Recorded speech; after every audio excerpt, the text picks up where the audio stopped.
Per le 1000 lingue ci dà una che non è discorrida. Per esempio, la lingua del segns.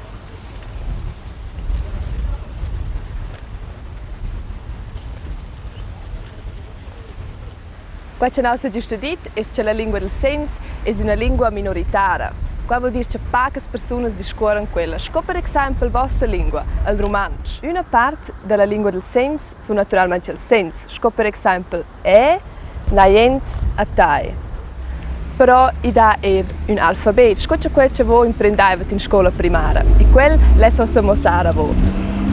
A, B, C, D, E, F, G, H, I, J, K, L, M, N, O, P, Q, R, S, T, U, V, W, X, Y, Z. E allora diamo E, Ö ed U. E se voi trenate da un po', si forza che avete ora che questo vuol dire.